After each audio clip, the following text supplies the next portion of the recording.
नमस्कार दोस्तों, आपका स्वागत है हमारे चैनल स्पिरिचुअल वाणी में। दोस्तों, महाभारत के युद्ध के दौरान जब अर्जुन ने युद्ध करने से मना कर दिया, तब श्री कृष्ण ने उन्हें समझाते हुए कहा, हे अर्जुन, तुम किस लिए डरते हो? तुम स्वयं परमात्मा का एक अंश हो। अपने भीतर झांक कर अपनी आत्मा को देखो, फिर तुम्हें आत्मा में उस परमात्मा का रूप दिखाई पड़ेगा। अर्जुन कहते हैं कि हे प्रभु, आप तो कहते हैं कि इस शरीर में आत्मा का वास है, और अब आप ही कह रहे हैं कि आत्मा को देखो। आखिर इस आत्मा को देखेगा कौन? क्या कोई और भी शक्ति है इस शरीर में जो आत्मा को देखेगी? इस पे श्री कृष्ण कहते हैं कि हाँ, मन। यह मन बहुत शक्तिशाली है अर्जुन। अर्जुन, मन के बारे में विस्तार से समझाने के लिए मैं तुमको एक कथा सुनाता हूँ। सोचो कि शरीर एक रथ है, 5 घोड़े इसे चलाते हैं। ये ही हमारी 5 इंद्रियां हैं। इस रथ का सारथी है मन, और इस सारथी के हाथ में ही 5 घोड़ों की लगाम है। यह जिधर चाहे उधर उन घोड़ों को लेकर जा सकता है। इस रथ का स्वामी एक राजा है, जो रथ के सिंहासन पर बैठा रहता है। यह राजा ही हमारी आत्मा है, जो इस पूरे रथ रूपी शरीर का मालिक है। यह मन बहुत चंचल है। यह व्यसन, भोग विलास और वासना की तरफ आकर्षित होता है। इस मन रूपी सारथी को जहां आनंद की डगर दिखती है, यह वहीं 5 घोड़ों को ले जाता है। यह मन रूपी रथ का सारथी हमारी इंद्रियों से जो चाहे वो करवाता है और जिधर चाहे उधर ले जाता है। हमारे शरीर की जो अंतरात्मा है, वह रथ का राजा है। अगर राजा शक्तिशाली है तो वो रथ के सारथी को कुछ भी गलत करने से रोक सकता है।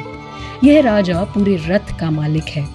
यह जो भी आज्ञा देगा वो इस सारथी को माननी होगी। लेकिन दुर्भाग्यवश इस मन को काबू करना इतना आसान नहीं है।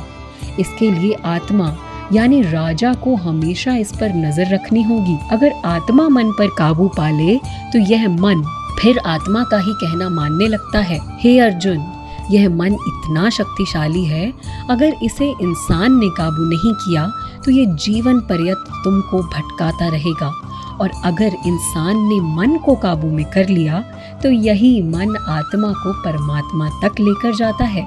इतना बलशाली है ये मन। हे अर्जुन, इस मन की ताकत को तुमको तनिक भी अंदाजा नहीं है।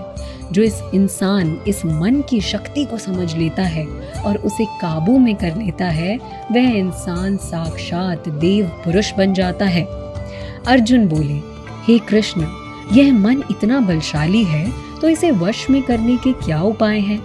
कैसे इस मन रूपी सारथी को काबू में किया जाए? तो श्री कृष्ण कहते हैं, अर्जुन, इस मन पर काबू पाने के 2 रास्ते हैं। पहला अनुभव और दूसरा वैराग्य। यह मन बड़ा चंचल है। जब भी यह गलत दिशा में जाए, इसे रोको। अपने मन को वापस सही रास्ते पर लाओ। यह फिर भागेगा, तुम फिर इसे पकड़ कर लाओ।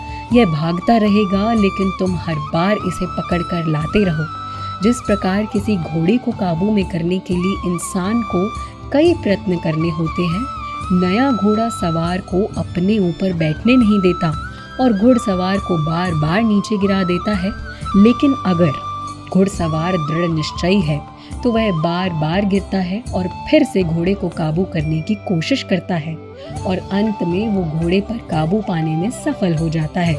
और फिर यही घोड़ा उस घुड़सवार को उसकी मंजिल तक पहुंचाता है। ठीक उसी तरह तुमको भी बार बार प्रयास करने होंगे, तब कहीं जाकर ये मन वश में होगा। दोस्तों, यदि आपको हमारी ये वीडियो अच्छी लगी हो तो हमारे चैनल को सब्सक्राइब जरूर करें और बेल आइकन दबाना ना भूलें। धन्यवाद। जय श्री कृष्ण।